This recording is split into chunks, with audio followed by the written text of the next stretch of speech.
Chapter 11. How the Admiral grew angry with the King of Portugal, to whom he had offered to discover the Indies.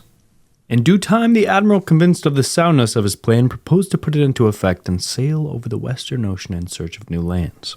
But he knew that his enterprise required the cooperation and assistance of some prince, and since he resided in Portugal, he decided to offer it to the king of that country. Although King João listened attentively to the Admiral, he appeared cool toward the project, because the discovery and conquest of the west coast of Africa, called Guinea, had put the prince to great expense and trouble without the least return. At that time, the Portuguese had not yet sailed beyond the Cape of Good Hope, which name, according to some, was given that cape in place of its proper one, Ajacingua, because it marked the end of those fine hopes of conquest and discovery. Others claim it got that name because it gave promise of the discovery of richer lands and of more prosperous voyages. Be that as it may, the king was very little inclined to spend more money on discovery, and if he paid some attention to the Admiral, it was because of the strong arguments that the latter advanced. These arguments so impressed the king that the launching of the enterprise waited only upon his acceptance of the conditions laid down by the Admiral. The latter, being a man of noble and lofty ambitions, would not covenant save on such terms as would bring him great honor and advantage, in order that he might leave a title and estate befitting the grandeur of his works and his merits. So the king, counseled by a Dr. Calzadilla, in whom he placed much trust, decided to send a caravel secretly to attempt what the Admiral had offered to do, thinking that if those lands were discovered in this way, he would not have to give the Admiral the great rewards he had demanded. With all speed and secrecy, then, the king outfitted a caravel on the pretext of sending provisions and reinforcements to the Cape Verdes, and dispatched it whither the Admiral had proposed to go. But because the people he had sent lacked the knowledge, steadfastness, and ability of the Admiral, they wandered about on the sea for many days, and returned to the Cape Verdes and thence to Lisbon, making fun of the enterprise and declaring that no land could be found in those waters. When he learned of this, the Admiral, whose wife had meantime died, formed such a hatred for that city and nation that he resolved to depart for Castile with his little son Diego, who after his father's death succeeded to his estate. But he feared that if the rulers of Castile rejected his enterprise, he would have to propose it to some other prince, which might take a long time. He therefore sent his brother Bartholomew, who lived with him, to England. This Bartholomew knew no Latin, but had much skill and experience in navigation, and made excellent sea charts, globes, and other instruments of that profession, which his brother the Admiral had taught him. Bartholomew, having sailed for England, fate willed that he should fall into the hands of pirates, who despoiled him and all the other people on his ship. For this reason, and also because of the poverty and sickness that he suffered in a foreign land, his mission was for a long time unsuccessful. Eventually, after he had gained some renown through his maps, he obtained interviews with King Henry VII, father of the present King Henry VIII. He presented the king with a map of the world on which were written some verses, which I found among my uncle's papers, and which I put down here more for their interest than for their elegance. Terrerum quisumque cupis feliciter ores, nocer cuncta descens docte pictura docebit, quam Strabo affirmat, Ptolemeus, Plinius, atque Isidoras, non una tamen sententia cusque, pingitar hic itiam nuper solcata cernes, Hispanes, zona ia, prios incognita genti, torrida, quae tandem nunc est notissima multis. And below is written, pro actor sive pictore, Juania quo Petre est nomen quo Bartholomeus Columbus de terra rubra, opus editit estud Londones, anno domine m.cccc.lxxxx, acte in super anno octavo, decimac de cum tertia mensis Februari, laus Christo cantanter abunde. Whoever you are who wish to know for your profit the shores of the lands, this fine picture will learnedly teach you everything. This picture, which Strabo confirms, also Ptolemy, Pliny, and Isidore. Not every opinion of any one of these authorities is, however, one and the same with the opinions of the others. Here is pictured even that torrid zone recently furrowed by Spanish keels, which was formerly unknown to the people, but which now at last is very well known to many. For the author or painter, he whose native place is Genoa, and whose name is Bartholomew Columbus of the Red Land, published this work in London in the year of our Lord, 1498, on the 13th day of the month of February. Let praises be sung to Christ abundantly, And because some will note the phrase Columbus de terra rubra, I remark that I have seen some signatures of the admiral before he rose to that estate, in which he signed himself Columbus de terra rubra. After the King of England had seen that map and informed himself of the admiral's offer, he gladly accepted his proposal and summoned him to his court. But God had reserved that prize for Castile, for by that time the admiral had successfully completed his enterprise and returned home again, as shall be told at the proper place. Chapter 12 of the admiral's departure from Portugal and of his conversations with the Catholic sovereigns Ferdinand and Isabella. Turning from Bartholomew Columbus's negotiations in England, I come back to the admiral, who toward the end of the year 1484 secretly departed from Portugal with his little son Diego, fearing that the king might seek to detain him. In fact, the king, after the failure of the people he had sent with the caravel, wished to negotiate again with the admiral concerning his project. But since he did not move as swiftly as the admiral, he lost his opportunity, and the admiral entered Castile to try his fortune there. Leaving his son in a monastery in Palos called La Rábida, he proceeded with all haste to the court of the Catholic sovereigns, which was then in Cordoba. As he was a person of amiable character and pleasing conversation, he there gained the friendship of men who became his warmest advocates, and who were in the best position to urge his cause upon the sovereigns. One of them was Louis de Santangel, an Aragonese gentleman, who was Secretary of the Exchequer in the royal household, a very intelligent and influential man. But since the affair had more to do with basic scientific doctrine than with words of favors, their highnesses referred it to the Prior del Prado, later the Archbishop of Granada, ordering him to form a council of geographers who should study the proposal in detail and then report to them their opinion. As there were not so many geographers then as now, the members of this committee were not so well informed as the business required, nor did the admiral wish to reveal all the details of his plan, fearing lest it be stolen from him in Castile as it had been in Portugal. For this reason, the replies and reports that the geographers gave their highnesses were as varied as their grasp of the subject and their opinions. Some argued in this way: in all the thousands of years since God created the world, those lands had remained unknown to innumerable learned men and experts in navigation, and it was most unlikely that the admiral should know more than all other men, past and present. Others, who based themselves on geography, claimed the world was so large that to reach the end of Asia, whither the admiral wished to sail, would take more than 3 years. For support they cited Seneca, who in one of his books debates the question, saying that many learned men were in disagreement on the question whether the ocean was infinite and doubted that it could ever be navigated. And even if it could be, they questioned whether habitable lands existed at the other end. To this, they added that of this inferior sphere of land and water, only a small belt or cap was inhabited, all the rest being sea that could be navigated only near the coasts and shores. And even if learned men admitted that one could reach the end of Asia, they did not say that one could go from the end of Spain to the extreme west. Others argued, as some Portuguese had done, about the navigation to Guinea, saying that if one were to set out and travel due west, as the admiral proposed, one would not be able to return to Spain because the world was round.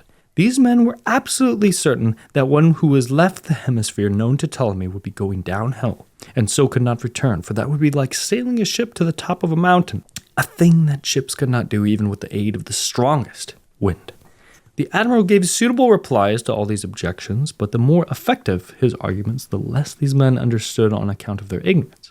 For when a man poorly trained in mathematics reaches an advanced age, he is no longer capable of apprehending the truth because of the erroneous notions previously imprinted on his mind.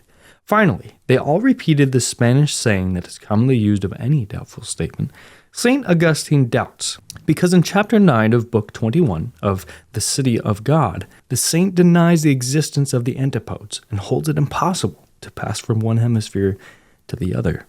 They also used against the admiral the fables that say that of the 5 zones only 3 are habitable, and other falsehoods which they took for gospel truth. In the end, then, they condemned the enterprise as vain and impossible, and advised the sovereigns that it did not conform with the dignity of such great princes to support a project resting on such weak foundations. So having spent much time and money on this project, their highnesses replied to the admiral that they were preoccupied with other wars and conquests, especially the War of Granada, which they were then bringing to conclusion, and so could not give their attention to a new enterprise, but that presently they would have a better opportunity to consider the admiral's offer. Actually, the sovereigns did not take seriously the large promises made to them by the admiral. Chapter 13. How the admiral, failing to reach an agreement with the Catholic sovereigns, decided to offer his enterprise to France. Meanwhile, the Catholic sovereigns were traveling from place to place on account of the War of Granada, which greatly delayed their coming to a decision and giving the admiral their reply. The admiral went to Seville, and finding their highnesses still undecided, he resolved to bring his project to the attention of the Duke of Medina Sidonia. After many conferences, despairing of a favorable issue to the affair in Spain, and observing that the execution of his project was being much delayed, he decided to go to the court of the French king, to whom he had already written about the matter. In case he obtained no hearing in France, he intended to set out immediately for England in search of his brother, from whom he had had no word. Accordingly, he went to the monastery of La Rábida to call for his son Diego, intending to send him to Cordoba and himself continue on the way to France. But God, who would not permit his design to be undone, caused the head of that friary, Fray Juan Perez, to form such a strong friendship for the admiral and think so highly of his enterprise that he was much distressed at the admiral's resolution and the loss that Spain would suffer thereby. Fray Juan Perez therefore prayed him to abandon that resolution, for he himself would see the queen in the hope that as he was her confessor, she would credit what he might tell her about the affair. By this time the admiral had lost all hope, and was much vexed by the small vision and poor judgment of the advisers of their highnesses. But his desire that Spain should have the execution of the project, for he had already thought of himself as a Spaniard, having spent much time there in connection with his enterprise and having children born to him there, made him yield to the friar's wishes and entreaties. That is why he rejected the offers that other princes had made him, as he himself states in a letter that he wrote their highnesses as follows: "To serve your highnesses I refuse to listen to France, England, and Portugal, whose princes have written me letters that were shown your highnesses by Dr. Villalon." Chapter 14. How the admiral returned to the camp of Santa Fe and took leave of the Catholic sovereigns, having failed to reach an agreement with them. The admiral then set out with Fray Juan Perez for the monastery of La Rábida, which is near Palos, for the camp of Santa Fe, where the Catholic sovereigns were laying siege to Granada. On arrival there, the friar saw the queen and urged the admiral's cause so fervently that she agreed to reconsider his project. But the prior del Prado and his henchmen opposed it as before. Moreover, my father demanded the titles and offices of admiral and viceroy and other valuable and important things that she was loath to grant. For even if the scheme were sound, the reward he demanded seemed so enormous, and if it proved a failure, it would later seem a piece of folly to have given what he asked. As a result, the negotiation went up in smoke. Let me say here that I greatly admire the wisdom, courage, and foresight of the admiral, who, though so unlucky in his affairs and so desirous of remaining in that kingdom and reduced at that time to a state in which he should have been content with anything, yet demanded great titles and rewards, as if he foresaw the fortunate outcome of his enterprise. For in the end the queen had to grant all he asked, namely that he should be admiral of the ocean sea, with the title, prerogatives, and preeminencies enjoyed by the admirals of Castile and their jurisdictions, and that he should be viceroy and governor over all the islands and mainland, with the authority and jurisdiction possessed by the admirals of Castile and Leon, that he should have absolute power to appoint and remove all the officers of administration and justice in all the said islands at his will and pleasure, that all governmental posts and municipal councilorships should be given to one of a list of 3 persons nominated by him for each position, and that he should appoint justices to sit in every port of Spain that trafficked and traded with the Indies. These justices to decide all matters relating to trade.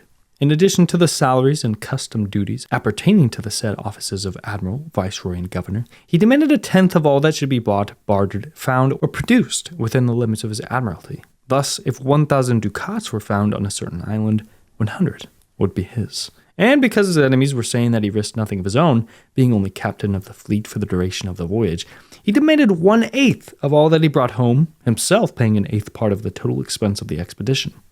Since their highnesses would not grant him these important demands, the admiral took leave of his friends and set out for Cordoba to prepare his journey to France, for he was resolved not to return to Portugal, although the Portuguese king had written to him, as will presently be told.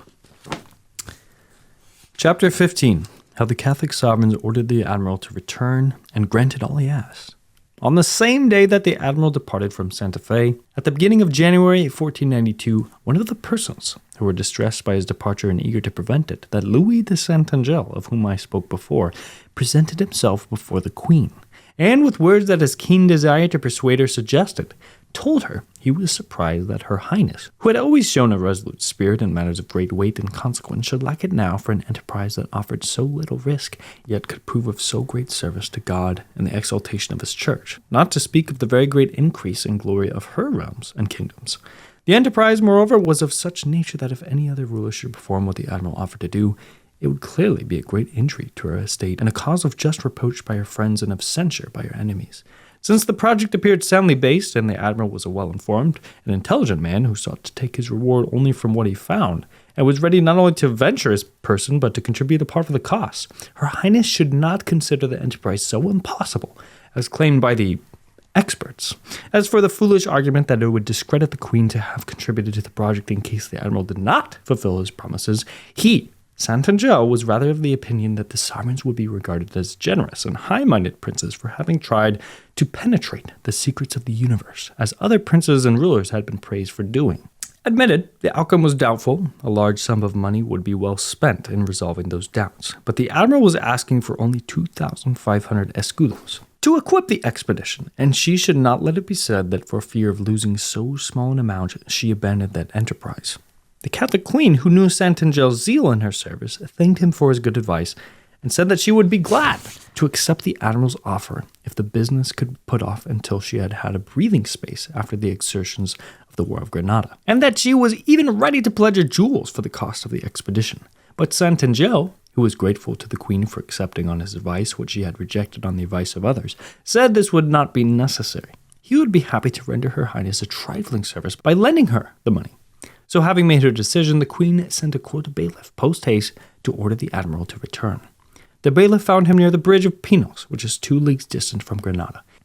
And although the admiral complained of the delays and difficulties that had been put in the way of his enterprise, on being informed of the Queen's wishes, he returned to Santa Fe.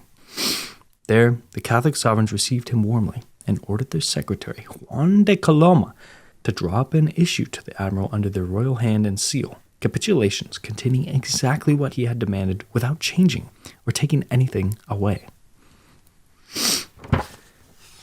Chapter 16. How the admiral outfitted 3 caravels for his voyage of discovery. Having received the aforesaid capitulations from the very serene Catholic sovereigns, the admiral departed on May 12, 1492 from Granada for Palos, that being the port where he was to outfit his expedition, because it was obligated to provide their highnesses with 2 caravels for a period of 3 months. These caravels they ordered turned over to the admiral. He equipped these 2 ships and one other with due care and diligence. The flagship, in which he himself sailed, was the Santa María. The captain of the Pinta was Martin Alonso Pinzon, and the Niña, which had lateen sails, was commanded by his brother, Vicente Yanez Pinzon of Palos. After he had provided these ships with all that was necessary, on August 3rd he set sail for the Canaries, having 90 men aboard the fleet. From that date, the admiral was very careful to keep a journal of all that happened on the voyage, wind directions and currents, the distance run by each ship, and all that they sighted on the way, birds, fish, and any other signs. He did this on all 4 of his voyages from Castile to the Indies. I do not propose to record these things in detail. However, for a while then it was doubtless very useful and proper to describe the route and its navigation, to make observations of the courses and aspects of the stars, and to show how those regions differed in such respects from our seas and lands. I believe that such prolixity would now bore instead of pleasing my readers. I shall therefore mention only such things as appear to be necessary and proper for my readers to know. Chapter 17. How the admiral reached the Canaries, and there took aboard all he needed. The day after the admiral left Palos for the Canaries, Saturday, August 4th, the rudder of the Pinta jumped its gudgeons, forcing the crew to strike sails. The sea was too heavy for help to be given, but the admiral came up, as is the custom of sea captains, to hearten the crew. He approached them more swiftly because he suspected foul play on the part of the ship's owner, who might have hoped by this mishap to prevent the voyage, as he had tried to do before the departure. Pinzon, a skillful and experienced seaman, managed to fasten the rudder with some rope so that the ship could proceed on her course.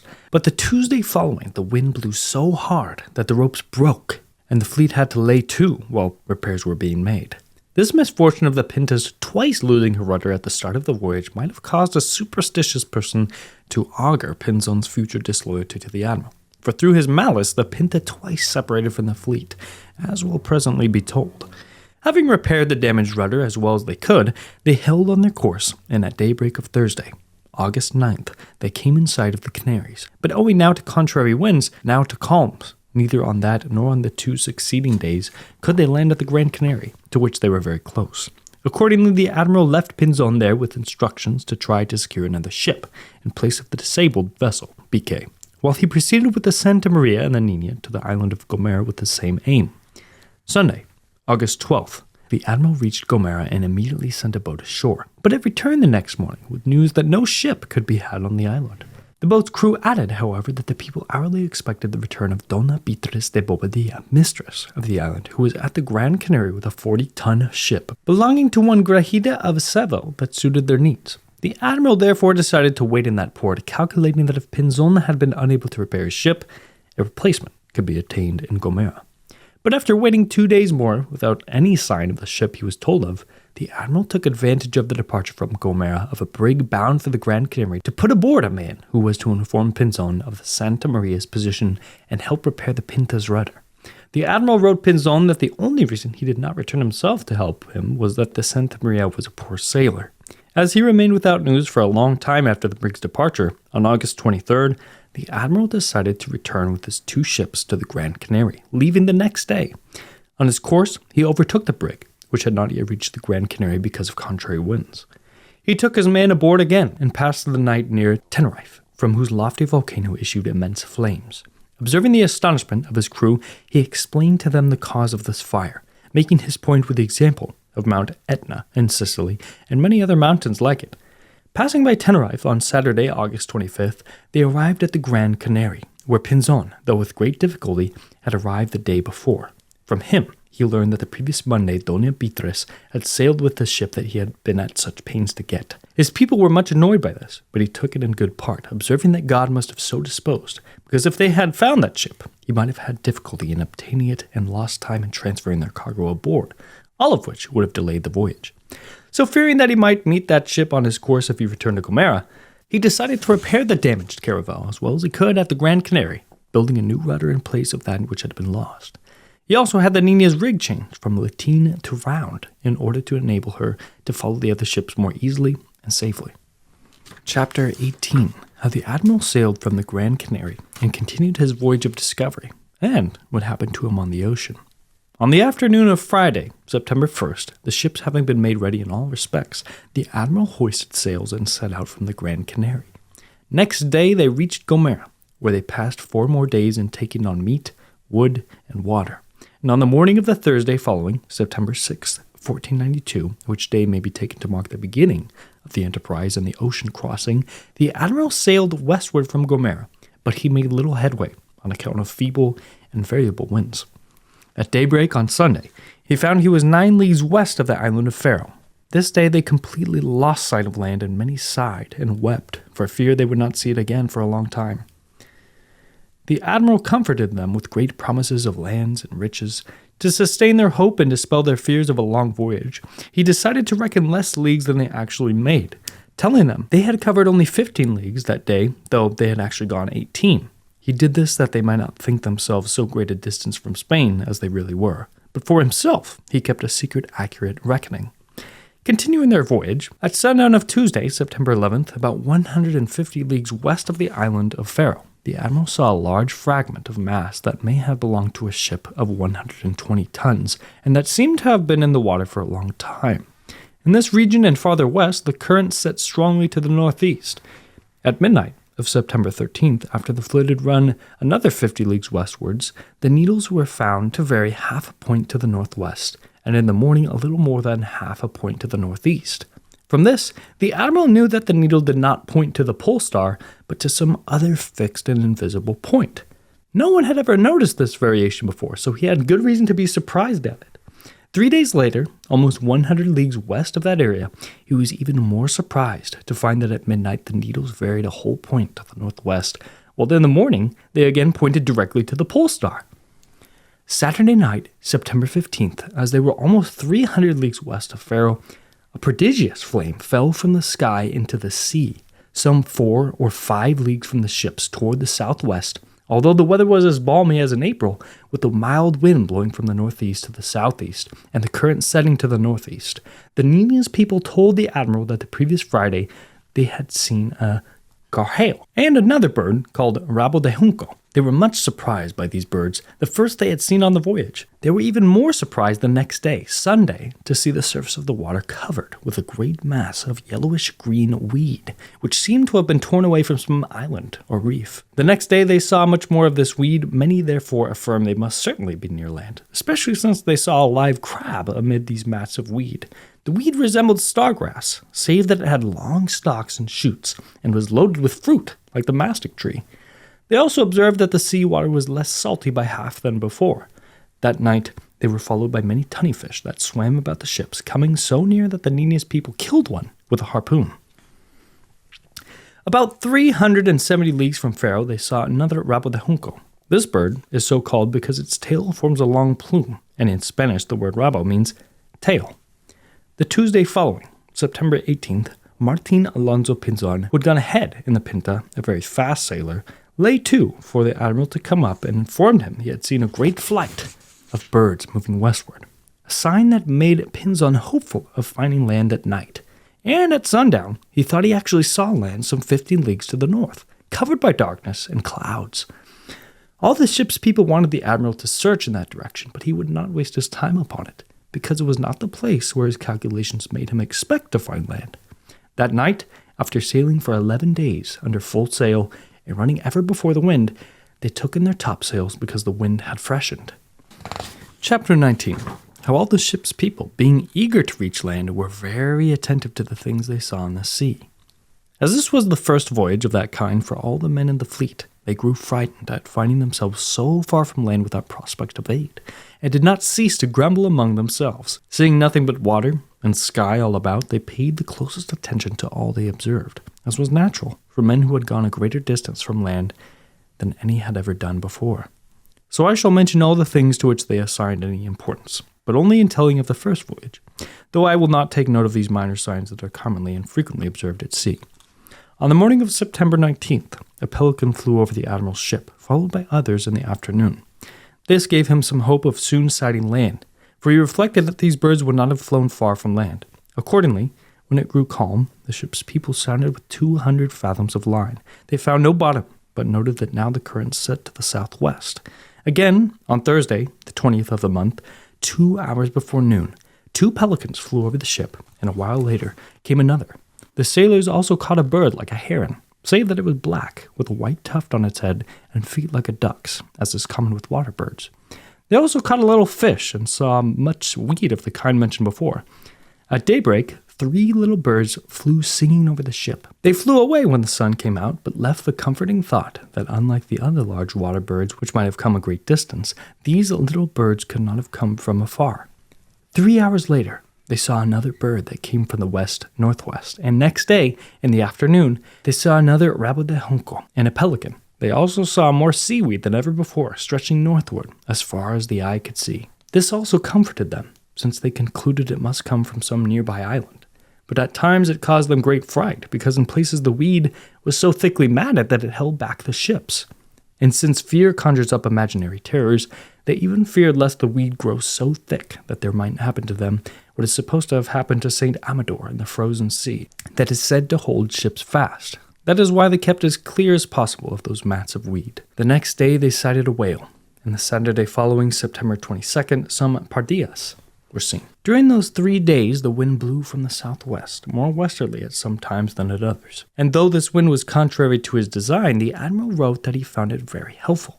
For one of the bogies of his people had been scaring themselves with was the idea that since the wind was always at their backs, they would never have a wind in those waters for returning to Spain. Then, when they got such a wind, they would complain that it was inconstant, and that since there was no heavy sea, that proved it would never blow hard enough to return them the great distance they had come from Spain. To this the admiral would reply, that must be because they were near land, which kept the sea smooth, and he sought to convince them as well as he could. But in his journal, BK, he wrote that he stood in need of God's aid, such as Moses had when he was leading the Jews out of Egypt, and they dared not lay violent hands upon him on account of the miracles that God wrought by his own means. So, says the admiral, it happened with him on this voyage. For soon after, on Sunday, September 23rd, there arose a wind from the west-northwest with a rough sea such as the people wanted.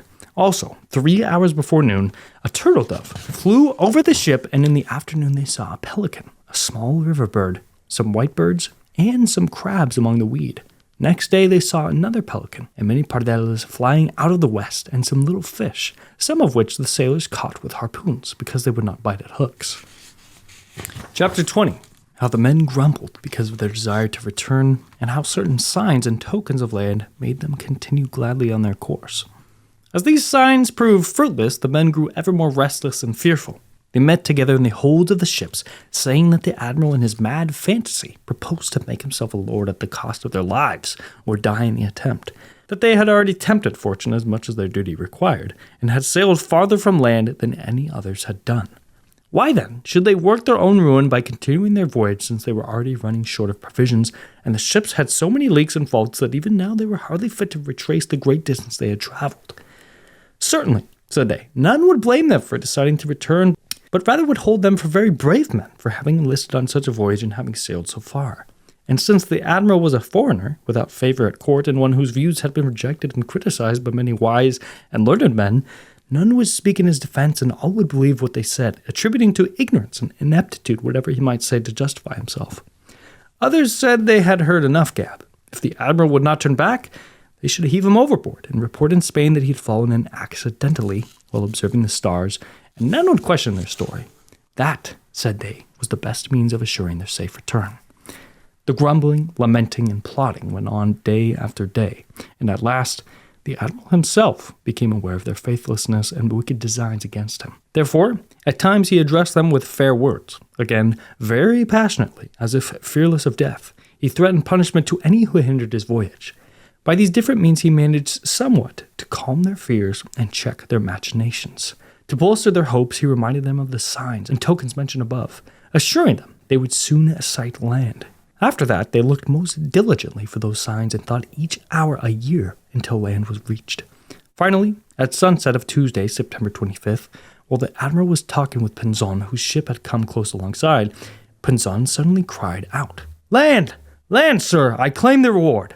And he pointed to a bulk that clearly resembled an island and lay about 25 leagues distant.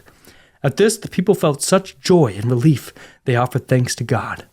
The admiral himself gave some credit to that claim until nightfall, and wishing to please them that they might not oppose continuing the voyage, he gratified their wishes and steered in that direction a good part of the night. But next morning they knew that what they had supposed to be land was nothing more than squall clouds, which often resemble land. So, to the grief and vexation of most of his people, they again sailed westward, as they had done since leaving Spain, save when the winds were contrary. Ever vigilant for signs, they sighted a pelican and a rabo de junco and other birds of that kind. The morning of Thursday, September 27th, they saw another pelican flying west to east. They also saw many fish with gilded backs and caught one of these fish with a harpoon. A rabo de junco flew close by, and they noted that for the last few days the currents had not been as constant and regular as before, but changed with the tides. The quantity of seaweed also diminished.